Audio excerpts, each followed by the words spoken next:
What's up, everybody? Trad West podcast. I'm back. I'm back. It's been a few weeks, and I wish it was under better circumstances.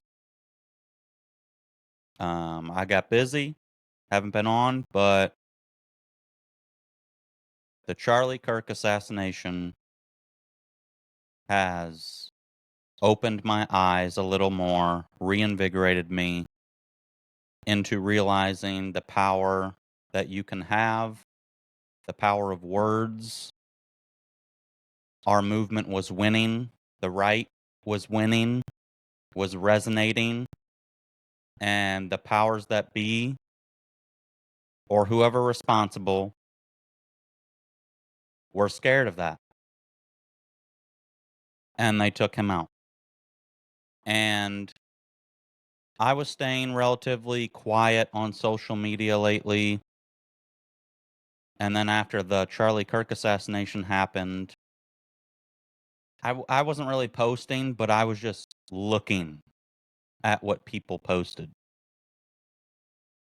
And some of the posts were just sickening.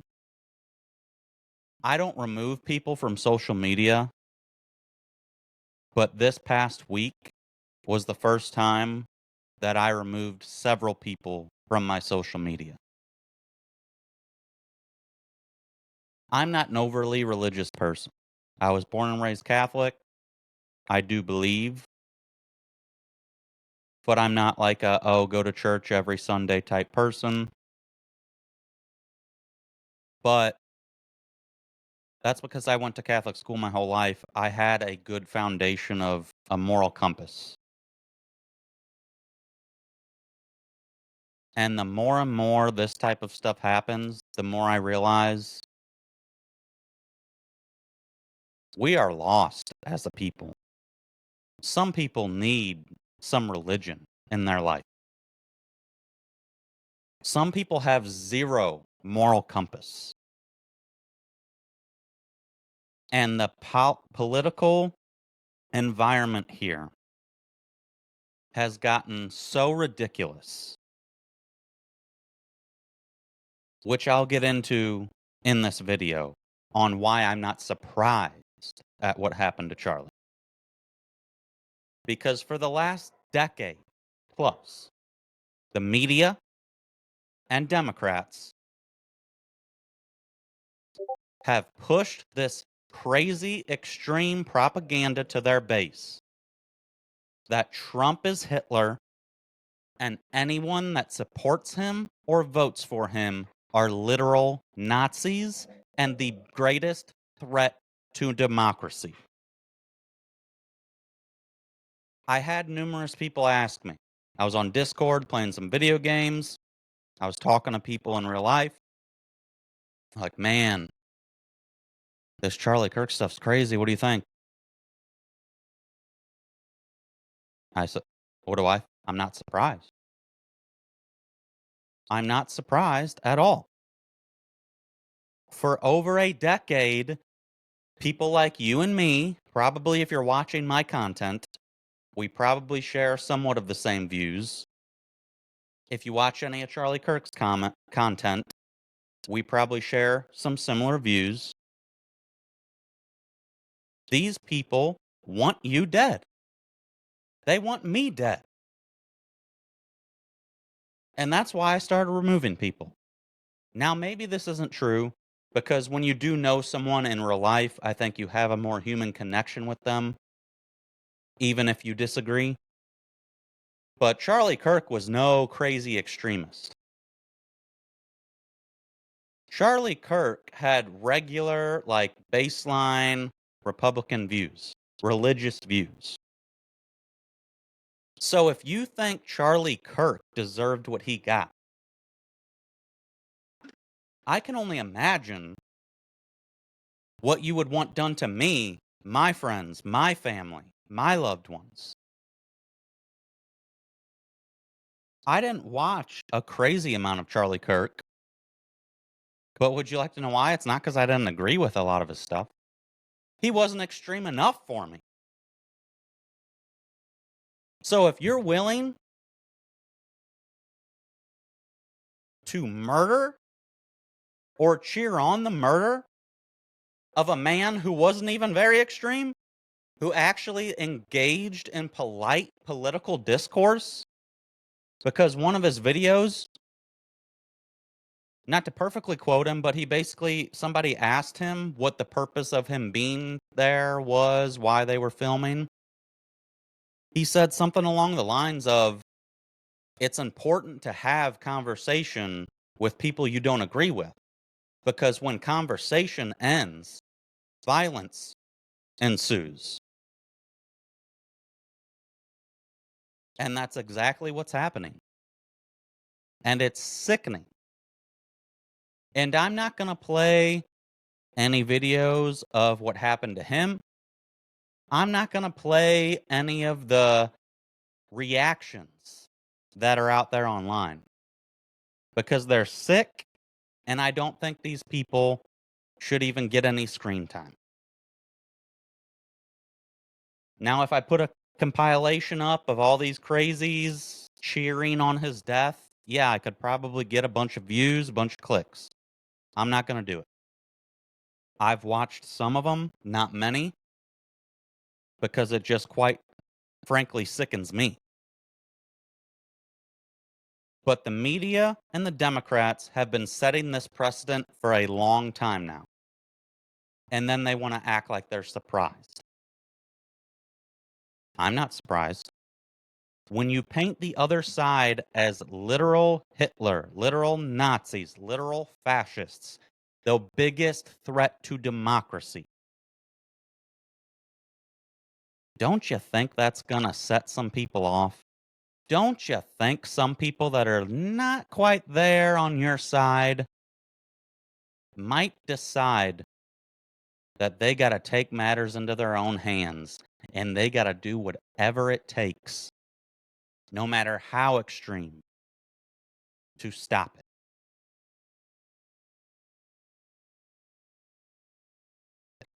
I'm not surprised, but it has been eye-opening in a way that people on my own social media had no remorse. And that's why I say, even not being a super religious person, y'all need Jesus. Y'all need religion. People, and I've talked about this at least in previous videos of mine, when people were outraged over the 10 Commandments being taught in schools. What's wrong with that? The 10 Commandments are just basic, good, moral values. It gives you if you learn the 10 Commandment, it gives you a baseline of a moral compass. Which, quite frankly, this just shows there are too many people in this world now that have zero moral compass. But these people, it's eye-opening because there's a lot of normies on my Facebook that actually are appalled by this, which kudos, they are appalled, but it's people that don't really talk politics or anything on their Facebook. And to see them come out, obviously they kind of either resonated with Charlie Kirk or just obviously observed, oh, he's, maybe I don't agree with him, but he's not a bad guy. He says some reasonable things, and he's a religious person. But the left has, over the last years, said words are violence. If you're against gay marriage, if you're against transgenderism, if you're against any of their agenda, they view you as public enemy number one. And apparently, they think you should die. Now, another topic that I don't want to delve into on why I'm not surprised is the side that just believes murdering babies willy-nilly is okay. Yeah, they have no concept on the importance of life. Would you expect any different from that side? I don't.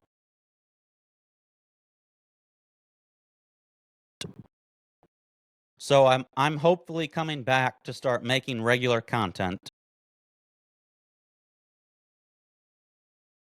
Eye-opening in a way the Charlie Kirk incident has been, but as I said, I'm not surprised. But eye-opening to the point of I realized our side was winning. Our side was winning the conversation. And much like you saw, if you ever watched Charlie Kirk's episodes where he talked to college students on campus, which kudos to him, I could never do. I didn't watch that much of it because I didn't know how he kept his patience. I don't know how he kept a straight face. But you could just see these people when they had their worldview challenged and they couldn't come up with a coherent response. They would just spurg out and lose it.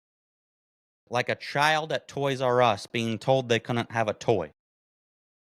Because they've obviously never had their worldview challenged and they've never been told no in their life.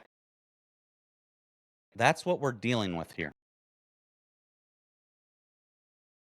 And then add on to it the political environment in this country and many other places where you're just it's ingrained in your head to just hate the other side. Hate. And I can pretty much get along with anybody. Like I said, Charlie Kirk has many views, some of which I might agree with, some of which I might not. There's a lot of people on the left that I despise. And I love to, poke fun, troll, shitpost, make fun. Never have I ever wished death upon others. And I sure as hell didn't celebrate it like these people have. They are demonic. They are pure evil. And if you look at these videos with these people celebrating, look in their eyes.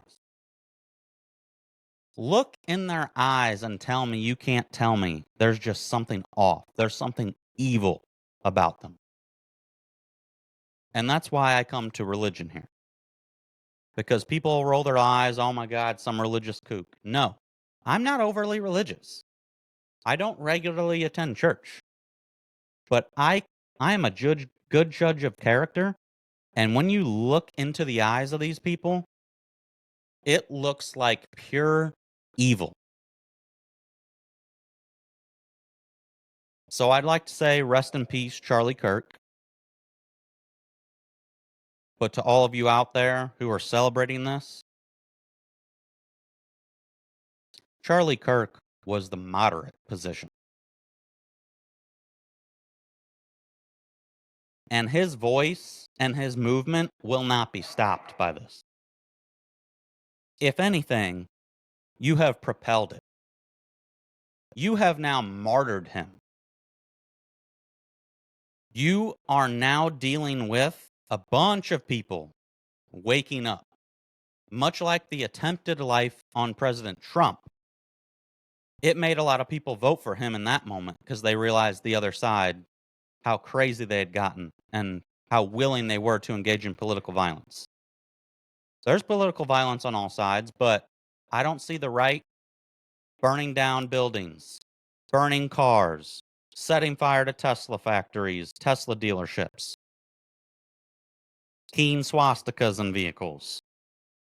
And as far as I can remember lately in the past couple years, I don't remember prominent Democrats being murdered or attempted murder by right-leaning individuals. Because if you turn to the lawmakers, and I believe it was Minnesota, they were murdered, and I talked about that. They were murdered after they crossed party lines and voted with Republicans to take away benefits to illegals. Murdered by someone who worked with Tim Walz. Because that's something people like to throw around. The only thing that the left has against the right is January 6th. Which the only person that died January 6th was a January 6th right-leaning protester. They all just bring up January 6th, as if there weren't a bunch of feds involved in that too. Or they're bringing up George Floyd. I'm not saying the George Floyd stuff was handled properly, but there is a vast difference between a career criminal getting involved in an altercation with law enforcement officers and losing their life to some man who goes to college campuses to have an open, kind dialogue and debate people that disagree with him, being killed in front of his wife and children in broad daylight, and people celebrating it. Apples and oranges. Not saying either or was okay, but apples and oranges. And that's what I've seen idiots online trying to compare it to. And why they're justifying why it's he got what he deserved or something along those lines. I have no room in my life for people that think like this. I'm no perfect angel, but I can assure you, I've never gone out there and wished death upon people that I simply disagree with. And I can pretty much get along with everyone. But it has opened my eyes that if they think Charlie Kirk was the extremist and he got what he deserved, they would wish far worse on me, my friends, my family, and if you're watching my content, most likely you.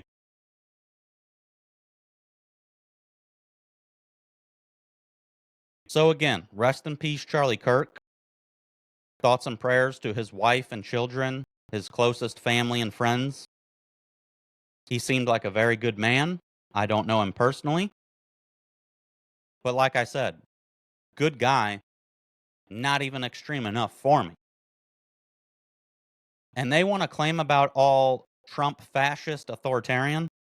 Keep doing shit like this. And you will learn real quick what authoritarian is. And I'm not cheering on that. I lean libertarian in a lot of ways.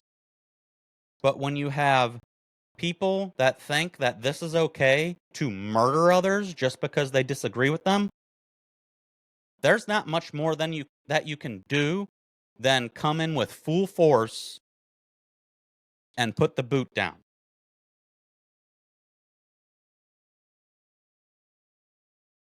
So, bad circumstances, but this has reinvigorated something in me to start posting again and making content because it proved our side was winning. It proved the power of words. Now, you probably won't catch me ever at a college campus because they're gun-free zones, especially if I was getting death threats. I'm going to be concealed carrying wherever I go. And people on the right should have learned when the Trump assassination attempt happened, especially. There are people that want you dead simply for the views you have. And you should ramp up security if you're in this. If you're in this type of lifestyle, if you're a prominent figure, if you talk politics, because political discourse, the left has turned to pure violence. We've been seeing it for years. It shouldn't be a surprise to anyone. These people would be happy if you were dead. They've been numbed to constantly seeing stuff on TikTok and online. No moral compass. No respect for what life really is.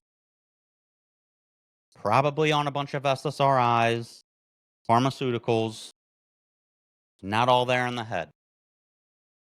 So everyone, stay safe out there, but don't be afraid.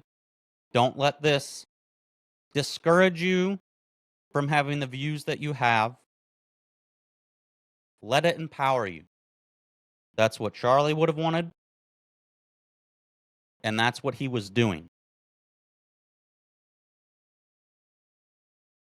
He was changing a generation. He was waking people up, particularly young people. And I'm not going to get into I do love a good conspiracy, but I'm not, there's a lot of conspiracies out there trying to connect Israel, what have you. Right now, I'm going with, until I see more stuff, more evidence, that the most likely thing was there was just some lunatic who was radicalized, got told for years that the right, MAGA, anyone who supports Trump is Nazis, Hitler, fascists, and they are the biggest threat to democracy. So they decided they need to do something to take matters into their own hands. That is the most likely thing that happened. That's what I'm going with right now, and that wouldn't surprise me. Because a bunch of people are acting like, "Oh my gosh, nobody could just pull this off." I quickly explained to them, I'm a deer hunter. I don't go shooting regularly with my deer rifle. I haven't sighted it in since I got it gifted on my 13th birthday. And I hit dead on every year when I go deer hunting.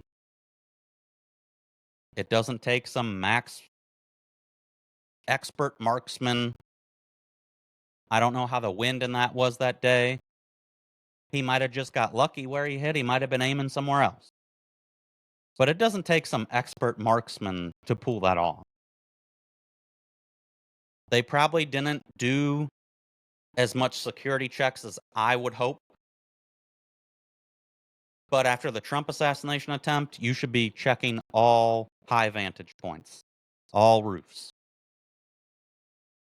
I know their biggest threat they think are people right there, handguns, what have you. But sorry, the Trump assassination attempt, I'm sure Charlie Kirk and many prominent people on the right get death threats daily. Buff up your security, but don't let this stop you from spreading the word and making change. We are obviously winning the culture war and political discourse. There would be no other reason why this kind of thing would happen. So I'll end this one here. Make sure you like, follow, subscribe at Trad West Podcast on all platforms. Until the next time, Trad West Podcast.